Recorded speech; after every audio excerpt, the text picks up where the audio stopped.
राधा वल्लभ श्री हरिवंश, राधा वल्लभ श्री हरिवंश। कहीं कोई शुद्धता नहीं, जानवरपन स्वभाव में बैठा हुआ है। क्यों डालोगे व्यर्थ में पेट में? क्यों व्यर्थ में डालोगे? तुमको कोई कुश्ती लड़ना है क्या? जाके परिणाम होगा कि आपके हृदय में आने लगेगा, मुझे नहीं चाहिए भोग, मुझे नहीं चाहिए संसार का सुख, मुझे प्रभु चाहिए, मैं सत्य से चलना चाहता हूं, मैं धर्म से चलना चाहता हूं। जीव अपने वास्तविक लक्ष्य से भ्रष्ट हो जाता है जब बाहरी आडंबर करके दूसरों को रिझाने की चेष्टा करने लगता है। संग से आपके अंदर भोग वासना बढ़ेगी, संग से आपके अंदर संसार प्रीता बढ़ेगी।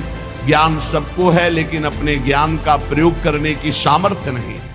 अगर ये साधन बन गया तो प्रेम बहुत जल्दी प्रकाशित हो जाएगा। पहला, अहित, असत्य, व्यर्थ, कटु, निंदायुत, उद्वेग वचन का त्याग, लीला भगवन नाम गुणों का गान करे नित सह अनुराग। सबसे पहला, वाणी से भयंकर अपराध बन जाते हैं। घोर नरकों की प्राप्ति वाणी के अपराध से होती है। सबसे ज्यादा अपराध वाणी से बनता है। साधक को वाणी पर बहुत संयम रखना चाहिए। पहला साधन बताया अहित। अगर वाणी से ऐसा बोला कि किसी का अहित अमंगल हो, नहीं। असत्य, झूठ नहीं बोलना। देखो, यदि प्रेम प्राप्त करना है तो किसी का अहित हो ऐसा नहीं बोलना, और असत्य, झूठ नहीं बोलना। क्यों झूठ बोले? हम भगवत मार्ग के पति क्यों झूठ बोले? क्या लाभ मिल जाता है झूठ बोलने से? पर एक स्वभाव बन गया, झूठे ही लेना, झूठे ही देना, झूठे ही भोजन, झूठ चबेना। आओ, कहां से आ रहे हो? प्रसाद नहीं पाया है। जब नहीं पाया है तो स्पष्ट बोल दो, नहीं, पाने की इच्छा नहीं, अभी नहीं पाएंगे। पाया है, क्यों झूठ बोले? हर बात में झूठ नहीं, सत्य बोलना सीखो। यदि भगवत मार्ग में चलना चाहते हो, प्रेम प्राप्त करना चाहते हो, तो हमारे प्रभु सत्य नारायण है, सच्चिदानंद है, सत्य व्रतम, सत्य स्वरूप है वो। इसलिए वाणी से हमारी प्रार्थना है, हर साधक से झूठ बोलने का अभ्यास छोड़िए। जो भी होना होगा, हमसे गलती हुई, हमको दंड दे दो। कितना दंड दोगे? मृत्यु से बढ़कर कोई दंड नहीं। हम मृत्यु को स्वीकार किए हुए भगवत मार्ग के पथिक है। हम झूठ क्यों बोले? झूठ नहीं बोलना, कपट भरे वचन नहीं बोलना, अहित, कटु, कड़ुए शब्द, परुख वचन, निंदायुक्त, किसी की निंदा नहीं, उद्वेग, बोला सामने वाले का हृदय जलने लगा, ऐसे वचन का त्याग करना है। पहला प्रेम प्राप्ति के लिए यह नियम है। वाणी एक अमोल है। जो कोई बोले जान, हे तराजू तौल के तब मुख बाहरान। सहसा मत बोलो, पहले वाणी को तौलो हृदय में विवेक के तराजू पर। यह जाकर दूसरे का हित मंगल करेगी कि नहीं करेगी। अगर हमारी वाणी पवित्र नहीं है तो हम उपासना के पहले ही सोपान पर फेल हो गए। जिस वाणी से हमें नाम मंत्र सिद्ध करना है, वो वाणी अशुद्ध नहीं होनी चाहिए, झूठ नहीं बोलना चाहिए।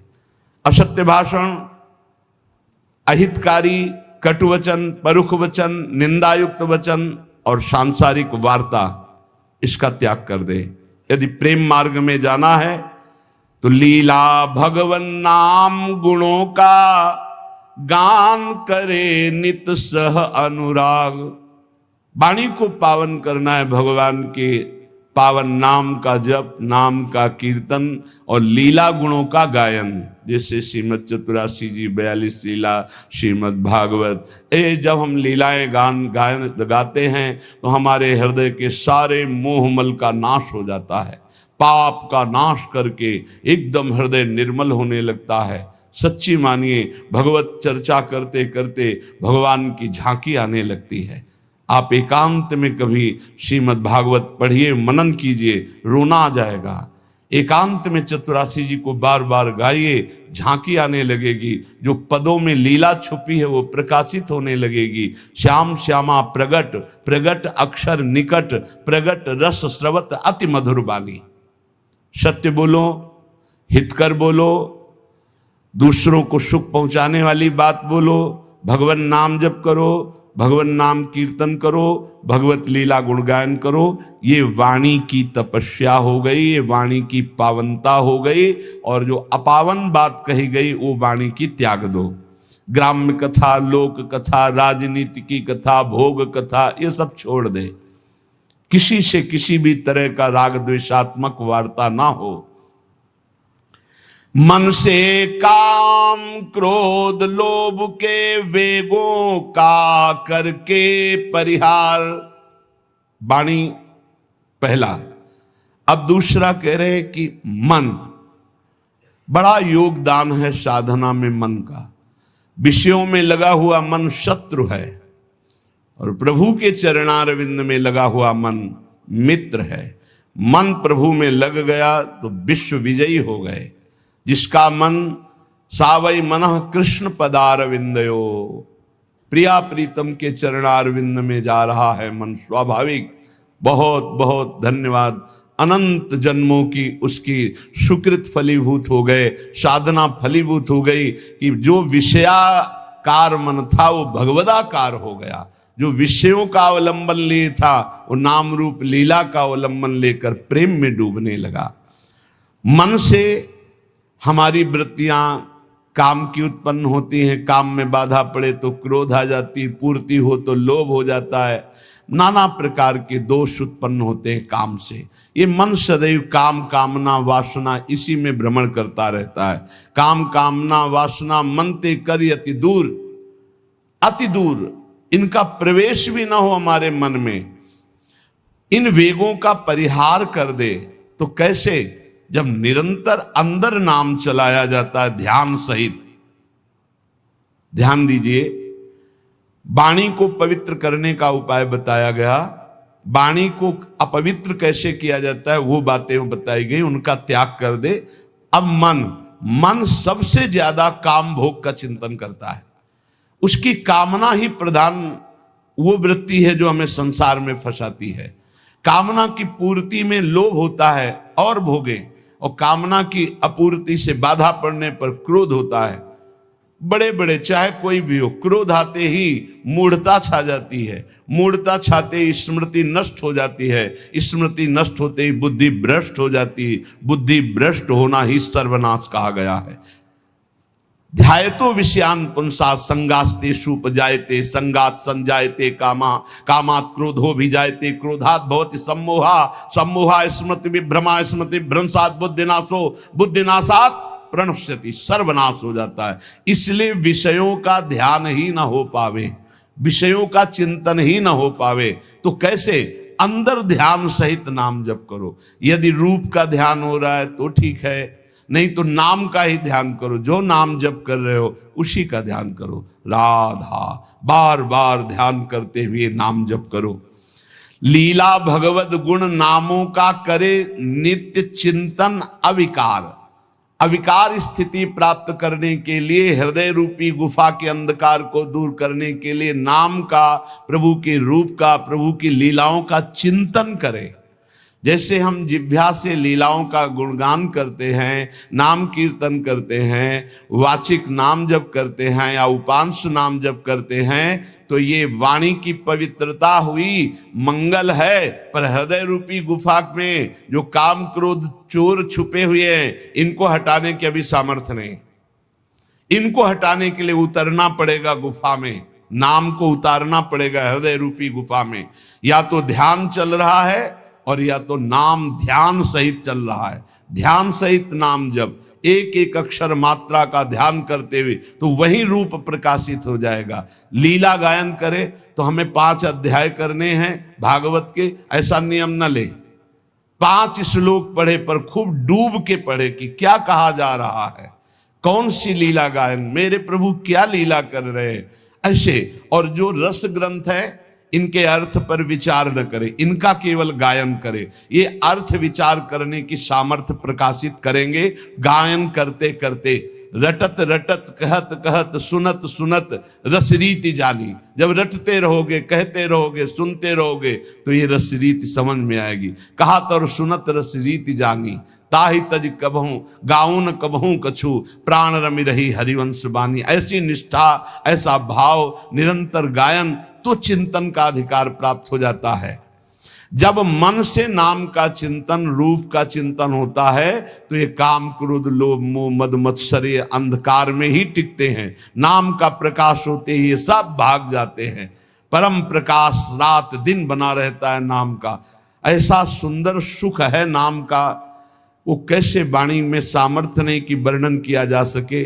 जैसे कई दिनों के प्यासे आदमी को शीतल जल मिले तो कैसे गटकता चला जाता है, ऐसे अनंत जन्मों से जिस सुख की खोज हम अनंत ब्रह्मांडों के भोगों में करते हुए मरते रहे, आज तक नहीं मिला। जब नाम में वो सुख मिला तो गटकत, निरंतर गटकत। जैसे हम रूप के प्यासे नेत्र भटकते रहे और जब प्यारे जू को देखा तो नेत्रों से रूप का पान हो रहा है। जैसी हरिवंश निकट दासीजन लोचन चसक रसासो गटकत, गटकत नेत्रों से रूप का पान कर रहे हैं। वाणी से लीला गुणगान नाम का पान कर रहे हैं। श्रवणेंद्रिय से प्रभु के यश का श्रवण करके पान कर रहे हैं। वो उन्मत्त हो जाते हैं। रसासो गटकत, ये रस आसो है, ये आसो उन्मत्त कर देता है। तो मन निष्काम हो गया। नाम और ध्यान ये पद्धति है। देखो छाणिदय माननी मान मन धरिबो वाले पद में आओ तो देखो कैसे प्रभु पद्धति बता रहे। जपत हरि विवश तब नाम प्रतिपद विमल और मनसि तब ध्यान ते निमिष नहीं टरिबो। एक साथ दोनों बात। जप हो रहा है वाणी से तो मन से एक निमिष के लिए भी ध्यान में नहीं छूट रहा, ध्यान नहीं छूट रहा। हित सजनी जो कह रहे हैं प्यारी जो से, पहली बात तो प्रणत हैं आपके लाडली जो, आपको मान धारण नहीं करना है। प्रणत सुंदर सुघर प्राण वल्लभ नवल बचन आधीन सोईतो कत करिबो। और स्थिति जपत हरि विवश तव नाम प्रतिपद विमल मनसि तव ध्यान ते निमिष नहीं टरिबो। और इधर हनुमान जी महाराज श्री जानकी जी की स्थिति वर्णन कर रहे हैं। अशोक वाटिका में बैठे, नाम पाहरू दिवस निशि ध्यान तुम्हार कपाट, लोचन निज पद जंत्रित जाहि प्राण के ही बाट। आप कैसे समझोगे जानकी जी की स्थिति को प्रभु? आपका नाम रात दिन पहरा दे रहा है, नहीं तो कब प्राण निकल गए होते। और आपका ध्यान कपाट की तरह दरवाजा बंद किए हुए, हृदय में राम रूप का ध्यान है, जिह्वा पे नाम आठों पहर चल रहा है, इसीलिए जानकी जी को प्राण नहीं गए, नहीं तो कब छूट गए होते। नाम पहारू दिवस निज ध्यान तुम्हार कपाट, लोचन निज पद जंतित जाहि प्राण के बाद। और यहाँ सजनी जू लालजू के लिए करे, जपत हरि विवश तव नाम प्रतिपद विमल मनसि तव ध्यान ते निमिष नहीं टरिबो। प्यारी जो बचन आधीन सो हितो कत करिबो। जो आपकी केवल आज्ञा हो उसका पालन करने पे तत्पर है, उनके साथ आपको मान उचित नहीं। जब तक नाम हृदय में ध्यान नहीं किया जाता, रूप का ध्यान नहीं होता, तो बाहरी नाम जपते हुए भी हृदय में विकार आते रहते हैं, विकारों का खेल होता रहता है, इसीलिए प्रेम का प्रकाश नहीं होता। तो प्रेम प्रकाशित करने के लिए वाणी पावन और मन पावन। अब प्राण पवित्र करो। प्राण कैसे? प्राण आहार से अशुद्ध और शुद्ध हो जाते हैं। तो आहार, हिंसा में अशुद्ध भोजन का, भगवत मार्ग में चलने वाले को तमोगुणी आहार का त्याग कर देना चाहिए। ये सब अभक्ष्य पदार्थ तो दूर ही हैं। प्याज लहसुन में कोई हिंसात्मक दोष नहीं, पर घोर तमोगुण प्रकट करता है, इसलिए इसका त्याग किया गया है। जहां आलू प्रकट होती है, जहां कंद शकरकंद प्रकट होती है, जैसे जैसे मूली गाजर प्रकट होती, ठीक वैसी उसी खेती में उसी जगह में ये प्याज लहसुन प्रकट होता है, इसकी प्रकट होने की प्रक्रिया कोई अपवित्र नहीं है, ये खेतों में प्रकट होता है। लेकिन ये घोर तमोगुणी है, ये भजन में बहुत बाधक है। जब तक आपका हृदय, प्राण, मन, वाणी ये पवित्र नहीं होंगी तब तक आप भगवत साक्षात्कार नहीं कर सकते। तो पवित्रता के लिए इसका त्याग किया गया है। प्याज लहसुन का भगवत प्राप्ति की पवित्रता के लिए त्याग किया गया है। ये कोई हिंसात्मक दोष वाला नहीं है, पर ये तमोगुणी है तो तमोगुणी का त्याग करके सतोगुण का सेवन करते हुए वो गुणातीत अवस्था में पहुंचना, इसलिए इसका त्याग अत्यंत अनिवार्य है। और कहीं भी किसी भी ठाकुर जी को कभी भी कोई भी भोग नहीं लगाता प्याज लहसुन का। अगर लगाता है तो ये अपराध है। आज तक कहीं कोई प्रमाण नहीं है कि कहीं सात्विक पुरुषों ने इसको पाया हो या ठाकुर जी को भोग लगाया गया हो। इसलिए इस तमोगुण प्रदान करने वाले प्याज लहसुन का भी त्याग कर दे। और कह रहे हैं करे चटोरेपन का त्याग। प्राण को शुद्ध करने के लिए ये बाजारू चीजें खाने की जो चटोरापन बन गया है वो प्रेम प्राप्ति की ठीक वृत्ति नहीं है कि आप बाहरी चीजें, आपको अगर भोग ही लगाना है तो आप अपने घर में जो रूखा सूखा बनाइए, भाव से भोग। ये केवल 2 अंगुल जबान की बात है, गले के यहाँ से गया ना वो खट्टा मीठा सब बेकार हो गया, वो मल बन जाएगा। इसी की केवल इसको स्वाद दो हरि नाम का, राधा नाम का। ये चटोरेपन का त्याग करो। ये ज्यादा चटोरापन रजोगुण तमोगुण प्रकट करके भोग वासनाओं में भ्रमित करता है। ये ऐसा नहीं, बहुत सावधानी। सात्विक केवल पेट भरना है उतना जितने से हमारे प्राणों का पोषण हो जाए तो हमारे प्राण पवित्र हो जाते हैं। पानी और अन्न ये सब प्राणों का पोषण करने वाले हैं। वायु प्राण पोषण, अन्न प्राण पोषण, जल प्राण पोषण। तो हमारा वातावरण, हमारा जल, हमारा अन्न बहुत बड़ा प्रभाव करता है भजन में। तो कह रहे हिंसा में तो कोई सतमार्ग में चलने वाला ऐसा आहार पाएगा ही नहीं, जैसे मांस है, मछली है, अंडा है, ये कदापि नहीं। फिर अशुद्ध भोजन, तमोगुणी भोजन, प्याज लहसुन आदि पड़े हुए, या एक बार जिस रसोई में मांस बन गया उसमें खीर पूड़ी बना के आपको दी जा रही कि ये बड़ा सात्विक भोजन, हम नहीं पा सकते उस रसोई का, क्योंकि रसोई ही अशुद्ध हो गई। जहाँ एक बार मांस रांधा गया वो पात्र, वो रसोई अब हमारे योग्य नहीं रही। अशुद्ध भोजन का और करे चटोरेपन का त्याग। ये देखो शीशा के अंदर सामग्री बहुत अच्छी सुंदर दिखाई दे रही, लेकिन जब बनाई गई है तो बनाने की प्रक्रिया और बनाने वाले का भाव, बनाने वाले की शुद्धता, कहीं कोई शुद्धता नहीं, जानवरपन स्वभाव में बैठा हुआ है। कोई बिरला है कि थोड़ा सात्विक भाव, नहीं तो अशुद्धता ही अशुद्धता है। आप देख लो तो आप खाओगे नहीं। पर वो आज का समय हो गया है कि केवल बुद्धि, रसेंद्री, जनेंद्री के भोगों में तृप्ति का अनुभव करने वाली, इसलिए पवित्रता का तो निर्णय ही नहीं कर सकती। सादा शुद्ध सुभोजन सात्विक करे स्वाद का तज कर राग। सादा भोजन हो, सात्विक हो, और वो प्रभु को अर्पित किया हुआ प्रसाद हो, और अल्पाहार हो, अधिक भोजन नहीं। क्यों डालोगे व्यर्थ में पेट में? क्यों व्यर्थ में डालोगे? तुमको कोई कुश्ती लड़ना है क्या जाके? अरे तुम्हें काम क्रोध आदि को पछाड़ना है तो उनके लिए अल्पाहार। इतना अल्प ना हो कि भोजन का चिंतन हो, और इतना ज्यादा ना हो कि पेट में वजन नजर आवे। सात्विक, कम स्वाद वाला और भगवत प्रसाद अर्पित किया हुआ भोजन, इससे आपका प्रेम मार्ग पुष्ट होगा, प्राण पवित्र होंगे। अब तन, पहले वचन, फिर मन, फिर प्राण, और अब तन। तन की पवित्रता अत्यंत अनिवार्य है। शौचाचार का ज्ञान जिनको नहीं है उनकी भजन वृत्ति नहीं चलेगी। आप देख लीजिए, लघुशंका जाइए, बहुत सावधानी से लघुशंका होकर जलेंद्री का प्रक्षालन करके हाथ को 1-2 बार तो रज जरूर लगाओ। भले तुम आप साबुन आदि लगाते हो तो रज जरूर, रज के बिना पवित्रता नहीं मानी जाती। और फिर आचमन करे, 3 बार आचमन करे, फिर मंत्र जपना शुरू करे, कभी खाली न रहे। तो जब लघुशंका जाए तब जल का प्रयोग जरूर करे। शौच जाए तो उतने ही वस्त्र पहन कर जाए जितने प्रक्षालन धो सको, और पवित्र वस्त्र धारण करो। सादे वस्त्र आचरण सीधे, जीवन आडंबर से हीन, आवश्यकता अभाव विरहित, सदा दीन सेवा में लीन। सादे वस्त्र, शौचाचार का पूर्ण ज्ञान, आचरण बहुत पवित्र आचरण, सरल सीधा स्वभाव, पवित्र आचरण, आडंबर से हीन, कोई भी बनावटीपना नहीं होना चाहिए। ऊपर वर्णन आया कि कोई इस प्रेम मार्ग का पथिक आडंबर न करे।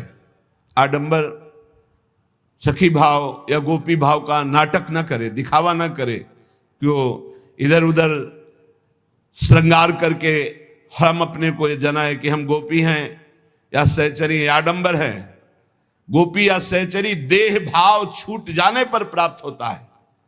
ये देहातीत भाव है, देह का श्रृंगार गोपी नहीं है, ये देह का श्रृंगार सहचरी नहीं है। बनिता पुरुष भाव मिट जाए, सेवे ललितादिक के भाई, देह शुद्धि का विस्मरण हो। बता रहे हैं ना, पूर्व की स्मृति ना भविष्य का कोई, बीते हुए ना भूत की स्मृति, ना भविष्य की स्मृति, वर्तमान में भी मैं स्मरण कर रहा हूं, ऐसी स्मृति नहीं, केवल अखंड स्मृति। ये बाहरी आडंबर नहीं होना चाहिए। मना किया है ऊपर, जीव अपने वास्तविक लक्ष्य से भ्रष्ट हो जाता है जब बाहरी आडंबर करके दूसरों को रिझाने की चेष्टा करने लगता है। इष्ट को रिझाने के लिए देह भाव विस्मृत होना है, देह को सजाना नहीं है। सादा शुद्ध सुभोजन सात्विक, करे स्वाद का तज कर राग। बहुत सात्विक भोजन, वैसे ही सात्विक वस्त्र। आडंबर से हीन चरित्रवान उपासक, आवश्यकता अभाव विरहित। जैसे मुझे प्रभु रख रहे, मैं राजी हूं, मुझे कोई आवश्यकता नहीं, न परिस्थिति बदलने की, न स्थिति बदलने की। जैसे मुझे प्रभु रख रहे हैं, जोई जोई प्यारो करे सोई मोहि भावे। मुझे संतोष है जैसे रख रहे हैं, बहुत अच्छा है। हमें किसी से कोई मांग नहीं, हमें कोई चाह नहीं, हमें कोई परिवर्धन की चाह नहीं, ये परिवर्तित हो जाए, ये बढ़ जाए, नहीं। और रात दिन तन को सेवा में लीन। सेवा से बहुत जल्दी पवित्र होता है शरीर। माता पिता की सेवा, बूढ़ों की सेवा, रोगी की सेवा, पशु पक्षियों की सेवा, किसी की सेवा, भगवान की सेवा, संत सेवा, गौ सेवा, किसी की भी भगवत भाव से सेवा की जाए तो शरीर बहुत जल्दी पवित्र होता है। शौचाचार का ज्ञान, पवित्र वस्त्र, आडंबरहीन दिखावाहीन जीवन, कोई आवश्यकता नहीं, जैसे प्रभु रख रहे हैं उसी में राजी, और दीन भाव से सेवा। विषयी संसारी लोगों का संग छोड़ सेवे सत्संग। जिनके साथ बैठने से, जिनके व्यवहार से हमारे अंदर निष्कामता आवे, नहीं चाहिए मुझे भोग, नहीं चाहिए मुझे संसार का सुख। परिणाम देखा जाता है, परिणाम। भगवत प्रेमी महात्माओं का संग का परिणाम क्या होता है?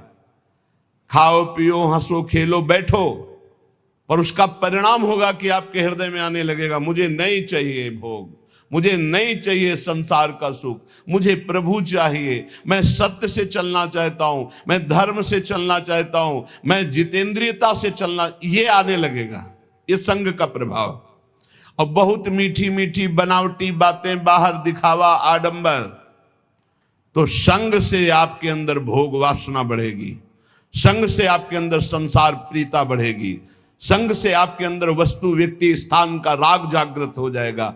इसलिए कह रहे हैं, विषयी संसारी लोगों का संग छोड़ सेवे सत्संग। व्यर्थ अनर्थ कार्य सब इंद्री मन के तज कर रहे असंग। साधु संग करे, विषयी कुसंग का त्याग कर दे और व्यर्थ कार्य कभी न करे। कबहू काल वृथा नहीं जाई, एक क्षण भी व्यर्थ नहीं जाना चाहिए। नाम जब चल रहा है, गुण कीर्तन चल रहा है, सेवा चल रही है, साधु संग, भक्त चरित्र, भक्त नाम, अन्यथा हमारा समय व्यर्थ माना जाएगा। हम सेवा करें, किसी की भी सेवा का अवसर मिले, जगत में सबके हृदय में भगवान है, पर हमारा भगवत भाव हो और नाम जब चल रहा हो। व्यर्थ कार्य नहीं होने चाहिए। और अनर्थ, ये जितने पापाचरण हैं ये सब अनर्थ तुम्हारा नाश कर देंगे, तुम्हारी शांति का, तुम्हारे सुख का, तुम्हारे शरीर का, तुम्हारे विचारों का नाश कर देंगे। अनर्थकारी चेष्टाएं कभी ना करें। ये इंद्रियां शब्द स्पर्श रूप रस गंध के लिए भागती रहती, इनको रोको। इनको नाम बल से रोका जा सकता है। कल जैसे चर्चा कर रहे थे, ज्ञान सबको है लेकिन अपने ज्ञान का प्रयोग करने की सामर्थ्य नहीं है। सामर्थ्य आती है नाम जप से। जितना नाम जप करोगे उतना ही सामर्थ्य आपके अंदर आएगी। जो चाहोगे प्राप्त हो जाएगा। हमारे हर प्रश्न का उत्तर नाम जप है। कुछ लोग कहते भी हैं कि इनको तो हर प्रश्न का जब उत्तर देंगे कहेंगे नाम जप करो। इसलिए कहते हैं कि चाहे जितनी बढ़िया बाजार हो, घूम आओ पूरी बाजार में, अगर कोई चीज लेनी है तो आपके पास रुपया चाहिए। रुपया, बाजार में घूम आओ, रुपया चाहिए। रुपया है तो उसके अनुसार सामान ले लोगे। ऐसे ही ये साफ शास्त्र हैं, सिद्धियां, ये वो जो चाहिए। अब जब चाहिए तो तुम्हारे पास धन होना चाहिए। वहां ये रुपया धन काम नहीं करता, वहां नाम धन काम करता। कबीरा सब जग निर्धना, धनवंता नहीं कोई, धनवंता सोई जानिए, जाके राम नाम धन होए। राधा राधा, कृष्ण कृष्ण, हरि हरि, जितना जपा जो चाहिए खरीद लो। अगर कुछ और नहीं खरीदोगे तो हरि को खरीद लोगे। सुमिर पवन सुत पावन नामू, अपने बस करी राखे रामू। इसीलिए सब प्रश्नों का समाधान बताते बताते अंत में यही कि नाम जप करो, क्योंकि नाम जप के द्वारा मंगलों का नाश होगा, सुख की प्राप्ति होगी, ज्ञान का प्रकाश होगा, अविद्या का नाश होगा, महामंगल हो जाएगा। तो व्यर्थ अनर्थ कार्य सब इंद्रिय मन के तज कर रहे असंग। ये असंगता के लिए नाम जप जरूरी है। बिना नाम बल के आप असंग नहीं रह सकते। जो मन चाहेगा करवा लेगा, जो इंद्रियां चाहेंगी करवा लेंगी। और भजन उत्साह सदा, जैसे एक गरीब आदमी को रुपया कमाने का उत्साह होता है कि अगर हम 2 घंटे और कर लेंगे तो इतना रुपया हमको मिल जाएगा, ऐसे भजनोत्साह होना चाहिए। उपासक के अंदर जब भजन का उत्साह जगता है तो रात्रि में नींद नहीं आती। थोड़ी देर एक मूर्छा से आई, उठ के बैठे, कितना, अभी तो 11 बजे, नहीं घड़ी बंद हो गई होगी, हम तो आराम से सो चुके हैं, और बैठ के भजन चल रहा है। सब सो रहे हैं, वो जग कर भजन 2 घंटे में आए, पूरा 24 घंटे का विश्राम हो गया। नाम जप कर, नाम से विश्राम की प्राप्ति हो रही। भजनोत्साह सदा। देखो अपने अंदर कहां भजन के लिए इतनी प्रियता है। रात्रि में जो भजन होता है बहुत जोर का आनंद मिलता है, एकदम शांत वातावरण, और एक खुमारी चढ़ी रहती है, उसी में चल रहा है मंत्र। बाह्य चेतना शून्य, अंदर से मंत्र चल रहा है, केवल सुनते रहो, चाहे लेटे हो चाहे बैठे हो। पर यह स्थिति बहुत अभ्यास के अंतर्गत होगी, नहीं तो बैठे बैठे भी सो जाओगे, लेटने में तो फिर क्या है। आप देखो शवासन में लेट करके कितनी जल्दी समाधि में चले जाते हो, नींद में पहुंच जाओगे। नाम का अभ्यास ऐसा, नाम की खुमारी की, चाहे लेटे चाहे बैठे, बस वो चल रहा है। भजनोत्साह सदा। और भगवत अस्तित्व कृपा में दृढ़ विश्वास। प्रभु की हमारे ऊपर बहुत बड़ी कृपा है। नाम जब चल रहा है इसलिए प्रभु हमारे साथ हैं, भले हमें दिखाई न दे रहे हो। नाम बाणी जहां श्याम श्यामा तहां, नाम बाणी सुनत श्याम श्यामा सुबस। बस नाम है तो प्रभु हमारे साथ हैं, हमें चिंता नहीं करनी। भजन सहायक, जो भजन में सहायता करते हैं वही हमारे मित्र हैं। संसार में हमारा अपनापन उसी से होगा जो भजन में सहायक है, चाहे वो कर्म हो, चाहे वो व्यक्ति हो, चाहे वो वस्तु हो, चाहे स्थान हो। अगर भजन में सहायक नहीं तो तजिए ताहि कोटि बैरिशम, यद्यप परम सनेही, जाके प्रिय न राम वैदेही।